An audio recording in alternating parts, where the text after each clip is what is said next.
Good morning, students. Today we are going to discuss the next topic in our chapter, solutions.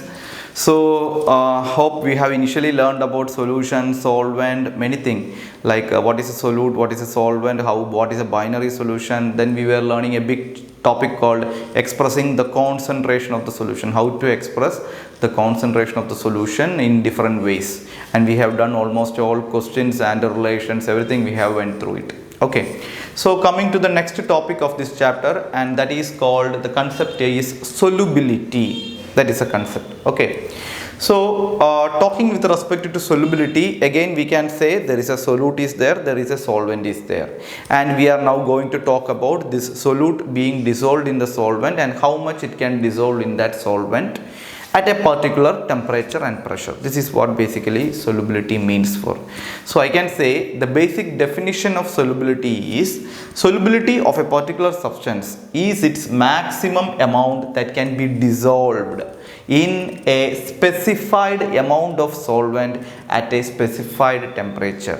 So that means simply it means maximum amount of that particular substance which can be dissolved in a given amount of solvent at a particular temperature.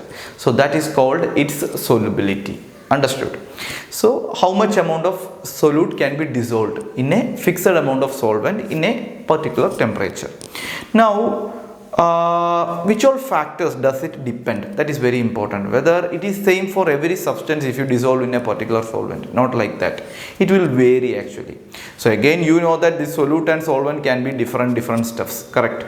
So in our syllabus we need to mainly learn solubility of a solid in a liquid, okay, and solubility of gas in a liquid. So here liquid will be my solvent, and in the first case solid solute I will be taking. Next case I will be taking a gaseous solute, and I will try to understand how is its solubility will getting affected. So generally we speak, there are four main factors that will affect the solubility of a particular substance in a solvent. Okay, so we say the nature of the solute, what type of solute it is, that means whether it is a polar solute or a non-polar solute. So what do you mean by a polar solute? Polar means polarity is there, correct? I will explain that. Okay, polar solute or polar, that is called. Nature of the solvent, same case, polar solvent or it's a non-polar solvent. I will explain you in detail what is polarity. Okay, next thing is at what temperature it is happening. So temperature also has importance, and the last thing it is the pressure, temperature and pressure. So pressure, at what pressure this solubility is happening. So these are the four main factors that mainly determines the solubility of a particular substance. Okay, so I told there are two topics that will come under this, that is mainly solubility of a solid in a liquid, and next the solubility of gas in a liquid, and here liquid is my solvent. Okay, so next we will just we will understand what is polarity or what is polar compounds and non-polar compounds. Then we will go in detail to the next topic, that is solubility of solid in a liquid. Okay.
Okay, so just now I will give you some fair idea regarding what is a polar compound as well as a non-polar compound. So as I told, polar, the term means there exists what? Mainly polarity will be there. Okay, so what do you mean by polarity? Polarity means separation of positive and negative charge. So very simple to understand. Polar means there will be polarity will be present. Polarity will be present, and polarity means separation of positive and negative charge. So if there is separation of positive and negative charge, for example, you have plus sign here and you have a minus sign here which is separated by some distance d, then what will come into picture? You might have learned in the chapter electrostatics also. If there is two equal and opposite charge separated by a particular distance d, then that particular compound will have a particular property that is called, can you say that? So that particular property we say it as dipole moment. Dipole moment. Formula, it's represented by symbol mu. That magnitude of that will be equal to charge, magnitude of the charge that is present here into the distance. If I am taking d as the distance, it will be d. Sometimes some teachers will say 2d as the distance, then it will be 2d. Okay, basically magnitude of the charge into distance between the charges, that is called dipole moment. So we have learned many things. Simple. Polar means the compound will have polarity. Polarity means the separation of charges, and if charges are separated by some particular distance d, then that compound will have dipole moment. This is what the fundamental you have learned now. Okay, now we will see in the compounds how we can identify this. Very simple. What give you the difference of charges basically in, okay, I will talk with respect to a chemical compound. So with respect to a chemical compound, I can say there will be a bond between the two atoms actually, correct? And this bond is a covalent bond, and now a bond is formed by two electrons. Bond is consisting of two electrons, and if the two atoms that has formed the bond has sufficient electronegativity, or if there is an electronegativity difference is there, then for example chlorine, it is highly electronegative. Hydrogen, it is electropositive. So in this case what will happen? The electronegative element will pull the electron towards its side. So this electron will be staying near to this one, okay, that shared electron. Then what will happen? As a result, this will acquire a partial positive charge, and Cl minus will acquire a partial negative charge. Understood? So this type of compounds we say it as polar compounds, because there is separation of charges by some distance, and they will have a dipole moment also. Okay, now if you see the similar case here in the case of HF, what will happen? Fluorine, highly electronegative element. So what will happen? Fluorine will attract the electron towards its side, and it will acquire partial negative charge, and it will acquire partial positive charge, H plus. And if you take ethyl chloride, C2H5Cl, chlorine, again it will attract. So we can say generally all electronegative elements, it will attract the electron towards it, and this will acquire, carbon will acquire partial positive charge. So this type of compounds we say it as polar compounds. And okay, so anything can be solute out of this. Okay, so we say polar solute in that case. So I hope you understood what is polar compound. Next we will go to what is a non-polar compound. Okay, so coming to a non-polar compound, the most commonly used solvent is basically benzene. Okay, that's why I have taken benzene here. So benzene, if you look at the structure, okay, I have already drawn, but okay, this structure will make it more clear for you. So this is my benzene structure, actual structure, H. And you could see a symmetry here in this compound. If a compound is symmetrical, what will happen basically? The charges will get cancelled each other, and you will have no net polarity will not be present. There is no charge separation will be present. Okay, so benzene, as you could see, the dipole moment is 0. It is a non-polar compound. Okay, and one another simple example usually in exams they will prefer is CCl4. So usually students will say, sir, CCl4 means carbon and chlorine, right? So there is electronegativity difference and it's a polar compound.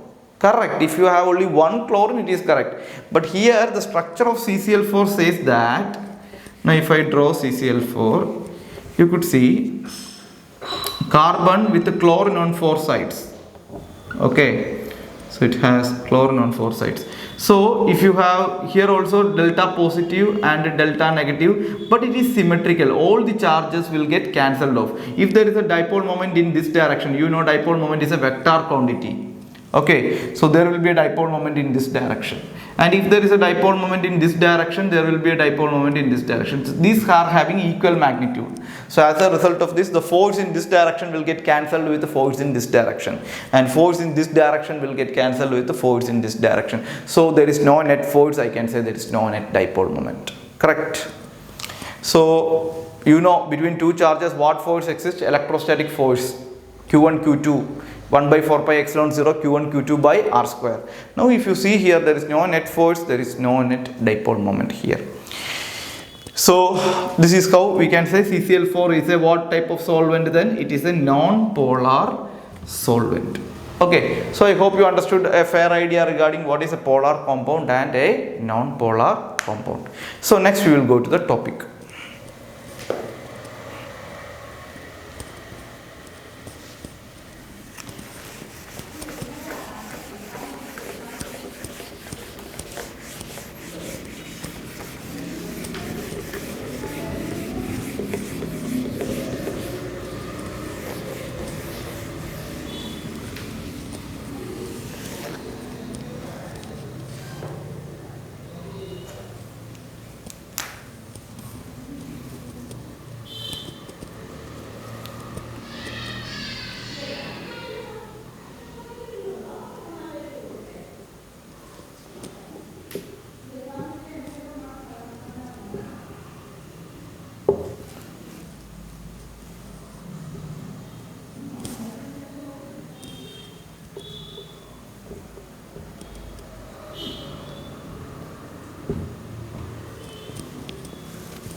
Okay, listen. So right now we are going to discuss the solubility of solid in a liquid. Okay.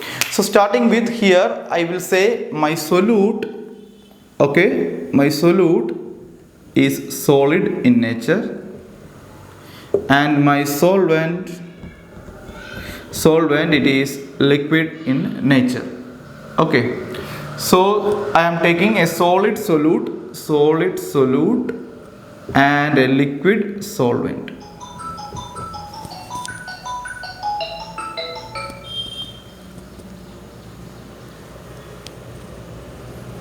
So I am taking a solid solute and a liquid solvent. Now listen here. Now the biggest question is whether this solid solute will dissolve in liquid solvent. Again we have the same concept. If I can say if the solute is polar and solvent is also polar, then then what will happen? The solute dissolves in the solvent. Then the solute dissolves in the solvent. Now think about the other case. If the solute is polar and the solvent is non-polar, then the solute will not dissolve. And the other possibility is, if the solute is polar and the solvent is non-polar, then also the solute will not dissolve. Then what is the next case it can dissolve?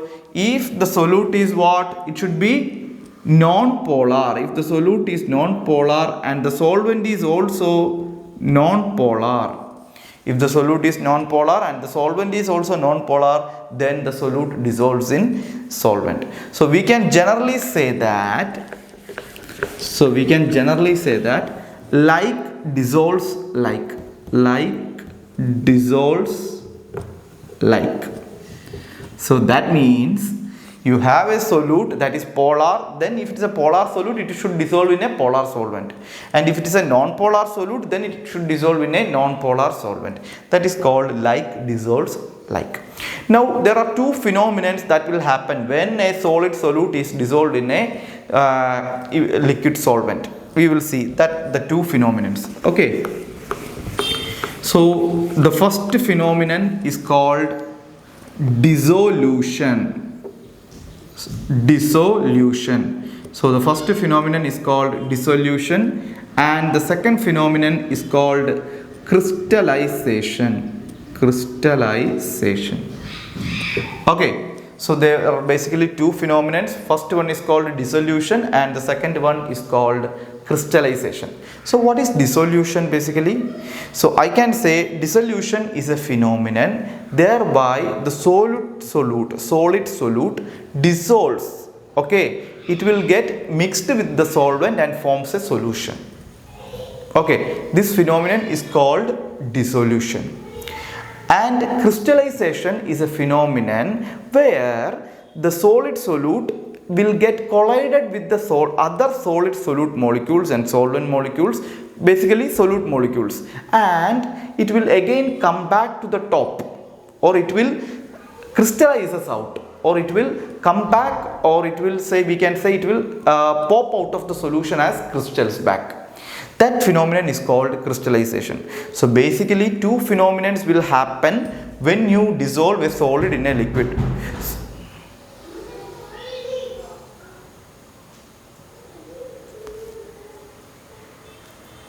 So basically two phenomena will happen when you dissolve a solid in a liquid. The first phenomenon is called dissolution and the next one is called crystallization. And this will happen concurrently, that means simultaneously. Okay. So we can say if you are adding more solute into the solvent, more solutes keep on dissolving, but same time the crystallization will also happening. So there is a state of dynamic equilibrium being reached. So such a solution where you cannot add further solute so that it cannot dissolve further, such a solution is called saturated solution. And if you are still able to add more solute, then we say such type of solution is called unsaturated solution. Okay, so there are two phenomena, dissolution and crystallization. So again this will happen simultaneously. Okay, so that is the basic thing regarding the solubility of solid in a liquid. Okay, so we learned the first two factors, that is nature of the solute and nature of the solvent. Next we are going to learn the effect of temperature and pressure. So please, here you need to believe that the pressure does not have much effect on the solubility of solid in a liquid. Okay, pressure does not have much effect. The reason for that is pressure does not have an impact on solid basically, because solids are incompressible. You cannot compress the solid. Applying the pressure, you cannot compress the solid, because in solids the intermolecular force of attraction is very high, thereby you cannot compress the solid. But in the case of gases, we can say you can compress it. So the pressure has an effect on the solubility of gas in a liquid. But the solubility of solid in a liquid, the pressure does not have much effect. Now coming to the temperature do have a role in the solubility of solid in a liquid. Because we can say the process of dissolving of solid in a liquid, it can be either exothermic process or it can be either endothermic process. Exothermic process means heat will be liberated out of it, and endothermic process means heat is consumed or taken into it. Okay, now you think like, while you are dissolving solid in a liquid, if the process is exothermic, that means heat is liberating, I can say as the temperature is increasing, the solubility decreases. Why? Because the temperature is, because the heat is liberated basically. So that means the solubility is favored by liberating the heat, and if you are increasing the temperature, what it will happen? So solubility decreases. So how you can favor it? By decreasing the temperature. If you decrease the temperature, then it needs to liberate less amount of heat. That means the solubility increases. Now you think like the process of dissolving solid in a liquid is endothermic in nature. That means more heat it is needed for the process of solubility to happen. In that case, if the temperature is increased, then the solubility of solid in the liquid is increased. Okay, so I hope you got a fair idea on regarding the understanding of solubility of solid in a liquid. Now we will discuss the next concept, that is called the solubility of gas in a liquid. That is very important. There we need to know the concept of Hess's, we need to know the concept of Henry's law, and what are the other factors that we will discuss next. Okay, thank you.